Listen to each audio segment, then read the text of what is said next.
So student, आज हम पढ़ने जा रहे हैं बायस थ्योरम। तो इसमें हमें क्या क्या चाहिए? इसमें चाहिए हमें n नंबर ऑफ इवेंट्स और वो नॉन एम्प्टी इवेंट्स होने चाहिए। साथ में हमें चाहिए सैंपल स्पेस और हमें लास्ट में एक चाहिए इवेंट, एक ऐसा जिसकी प्रोबेबिलिटी 0 ना हो।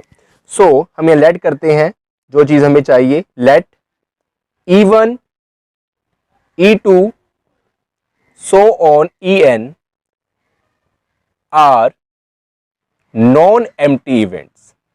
ठीक है, इवेंट्स खाली नहीं होने चाहिए, नॉन एम्प्टी। ठीक है, non empty events which constitutes a partition of sample space S that is E1 E2 so on En alike such that E1 union E2 union so on union En is equal to S and AB any event of non-zero probability। तो यहां पर हमने student n number of events मान लिए हैं जो non empty हैं और यहां पर एक सैंपल स्पेस है। साथ में E1 union E2 union so on En तक ये हमारा क्या बन रहा है? एक सैंपल स्पेस। और एक हमारा एक ऐसा इवेंट है जो एक उसकी जिसकी प्रोबेबिलिटी 0 नहीं है। सो स्टूडेंट, इसका जो फॉर्मूला होगा बायस थ्योरम का वो हमारा क्या होगा? P EI upon A is equal to P EI into P A upon EI upon summation I is equal to 1 to N P EI into P A upon EI where I is equal to 1 2 3 so on n तक। Okay, इसके बाद इसको हम कैसे और लिख सकते हैं? जो इस समेशन के फॉर्मूले को हम ओपन कर सकते हैं। तो ये हमारा बन जाएगा P EI upon A is equal to P EI into P A upon EI। Numerator में कोई चेंजेस नहीं, लेकिन जो हमारा डिनोमिनेटर है यहाँ पर हम समेशन का फॉर्मूला ओपन कर देंगे। तो ये हमारा क्या बन जाएगा स्टूडेंट? ये हमारा बन जाएगा P E1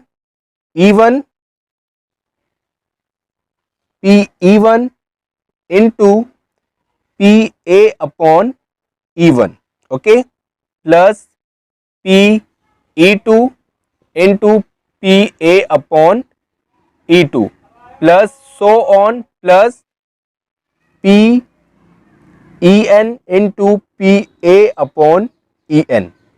तो यहां पर हमने I की वैल्यू पुट कर दी है तो हमारा ये फॉर्मूला ओपन हो गया। ठीक है, तो ये हमारा बायस थ्योरम का फॉर्मूला है। अब हम आगे करते हैं इससे रिलेटेड न्यूमेरिकल क्वेश्चंस। तो स्टूडेंट, जो हमारा न्यूमेरिकल क्वेश्चन है उसकी स्टेटमेंट है bowl 1 contains 6 red and 4 blue chips. एक बाउल है 1, उसके अंदर 6 लाल और 4 नीले चिप्स हैं, मतलब टोटल 10 चिप्स हैं। 5 out of these 10 are selected at random and without replacement are put in bowl 2। तो हमने वो 10 चिप्स जो कि बाउल 1 के अंदर है उसमें से 5 रैंडमली हमने सेलेक्ट करने हैं, निकालने हैं चिप्स, और निकाल के विदाउट रिप्लेसमेंट हमने बाउल 2 में डाल देना है। ठीक है, पुट कर देना है। और जो विच वॉज ओरिजिनली एम्प्टी, जो बाउल 2 है वो पूरा खाली है। ठीक है, 1 chip is drawn at random from bowl 2। उसके बाद हमने एक चिप बाउल 2 में से निकालनी है randomly relative to the hypothesis that the chip is blue। और हमने मान लिया कि वो जो चिप है जो हमने बाउल 2 में से निकाली है एक, वो ब्लू होनी चाहिए। Find the conditional probability that 2 red and 3 blue chips are transferred from bowl 1 to bowl 2।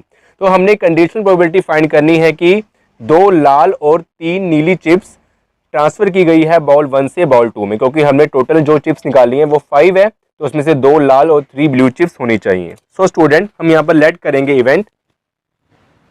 Let E1 be the event of transferring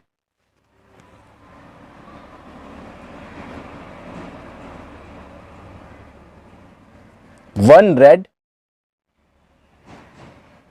for blue या फिर and one red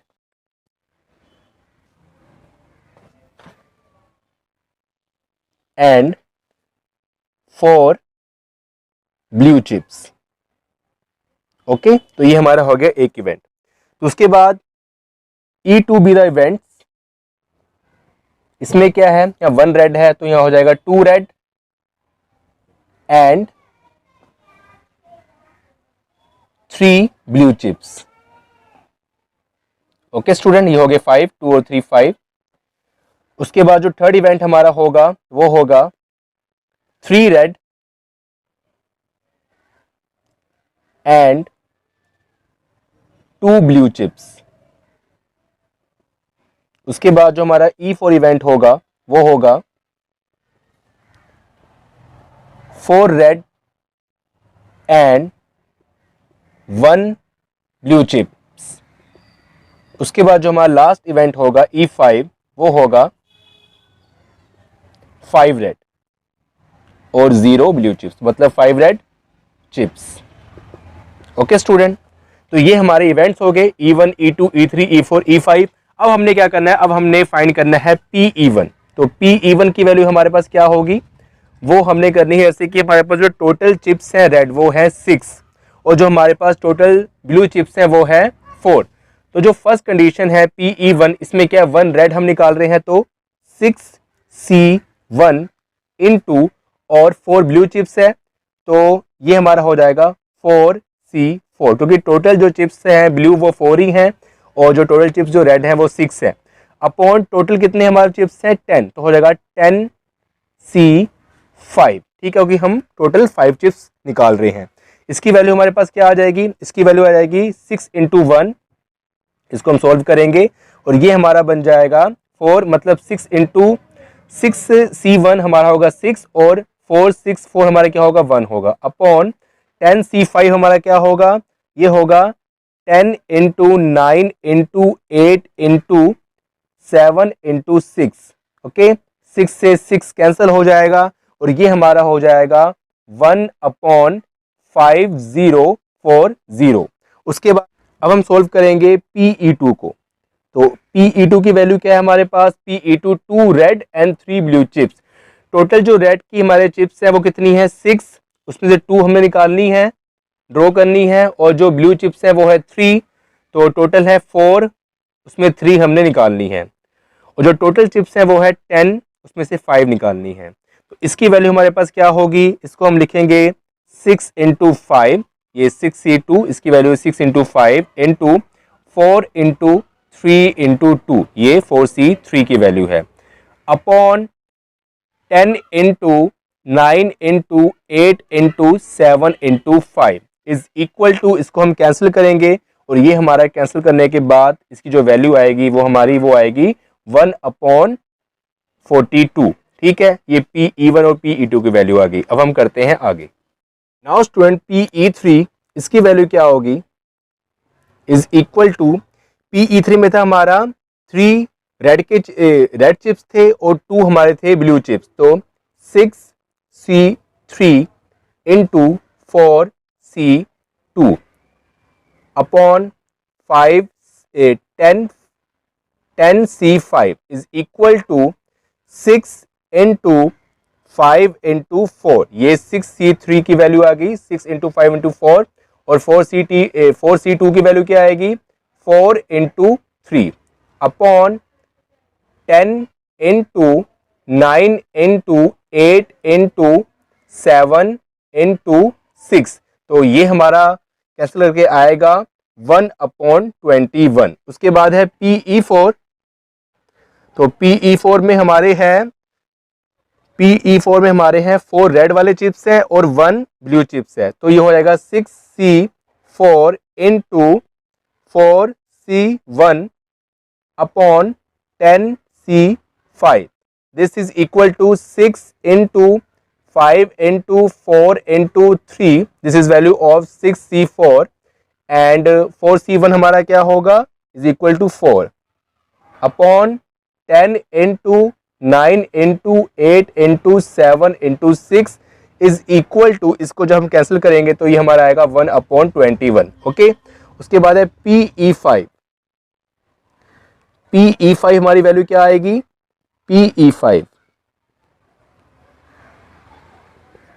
is equal to, इसमें हमारे हैं only 5 red chips, तो 10C5 is equal to 6 into 5 into 4 into 3 into 2 upon 10 into 9 into 8 into 7 into 6, तो इसको हम cancel करेंगे तो ये हमारा आ जाएगा स्टूडेंट 1/42। ठीक है, तो हमारे पास PE1, PE2, PE3, PE4 and PE5 की वैल्यू आ गई। सो स्टूडेंट हमारे पास PE1, PE2, PE3, PE4 and PE5 की वैल्यू आ गई। अब हम लेट करेंगे, late B be the event that blue chip is drawn from bowl 2। तो जो हमने एक चिप निकाली थी बाउल 2 में से वो ब्लू चिप है, इसको हमने बी का नाम दे दिया, बी इवेंट बाउल 2। तो इसको हम सॉल्व करेंगे P B/E1। ठीक है, ये हमारा क्या होगा, अब हम देखते हैं कि जो हमने E1 इवेंट माना था उसमें जो ब्लू चिप थे वो कितने थे, 4 थे। ठीक है, उसमें से एक चिप निकालनी है तो 4C1 और टोटल जो चिप थे बाउल 2 के अंदर वो थे 5, तो 5C1 मतलब एक चिप निकालना है तो यहाँ पर एक और टोटल कितने थे 5, और जो ब्लू चिप थे वो 4 थे उसमें से एक चिप निकालना है, तो ये हमारा क्या हो जाएगा 4/5। ठीक है, ये आ गया PB/E1 की वैल्यू। उसके बाद PB/E2 की वैल्यू हमारे पास क्या आएगी, वो आएगी, अब हमारे पास जो चिप है total blue in a second event वो है 3, उसमें से एक चिप निकालना है और टोटल कितने हैं 5C1, तो ये हमारा आएगा 3/5। उसके बाद PB/E3, इस केस में जो हमारे पास ब्लू चिप है वो है 2, तो 2C1/5C1 is equal to 2/5। Similarly student जो हमारे पास PB/E4, ये हमारा क्या आएगा, ये आएगा कि हमारे पास ओनली वन चिप है तो 1C1/5C1 is equal to 1/5 and PB/E5 की वैल्यू हमारे पास क्या आएगी कि हमारे पास ब्लू चिप कोई भी नहीं है तो ये होगा 0। सो स्टूडेंट जो हमने प्रोबेबिलिटी फाइंड करनी है वो करनी है 2 red and 3 blue chips are transfer from bowl 1 to bowl 2, 2 red and 3 blue chips, तो ये हमारा बनता है इवेंट 2। सो हम लिखेंगे required probability is equal to PE2/B is equal to PE2 into PB/E2 upon summation I is equal to 1 to n, 2n की जो value हमारे पास है 5 to 5 and PEI into PB/EI। अब यहाँ पर हम वैल्यू पुट कर देंगे, जब हम यहाँ पर वैल्यू पुट करेंगे तो ये हमारा क्या बन जाएगा डायरेक्टली, ये हमारा बन जाएगा ऊपर क्या है PE2 की वैल्यू क्या है 1/42 एंड इनटू PB/E2 की वैल्यू क्या है 3/5। नीचे अगर हम एक एक वैल्यू पुट करेंगे, ठीक है, जैसे मैंने आपको फॉर्मूले बताया था अपने स्टार्टिंग में, तो वो हमारा मैं डायरेक्टली लिख देता हूँ यहाँ पर, वो हमारा क्या बन जाएगा 1/5040 into 4/5 plus 1/42 into 3/5 plus 1/21 into 2/5 plus 1/21 into 1/5 और लास्ट वाला था हमारा 0 था तो उसको हम छोड़ देंगे। तो this is our required answer. So I hope कि आपको बाय स्विंग समझ आ गई होगी, आपको जो ये न्यूमेरिकल समझ आ गया होगा। अगर फिर भी आपको इस क्वेश्चन से रिलेटेड कुछ प्रॉब्लम हो तो प्लीज़ आप हमें कमेंट करें या फिर इंस्टाग्राम पे आप हमें मैसेज करें। मैं अपनी इंस्टाग्राम आईडी का लिंक आपको डिस्क्रिप्शन में दे दूंगा। फिर मिलती है एक न्यू लेक्चर में एक न्यू टॉपिक के साथ। तब तक अपना ख्याल रखना। टेक केयर, गुड बाय, अल्लाह हाफिज़।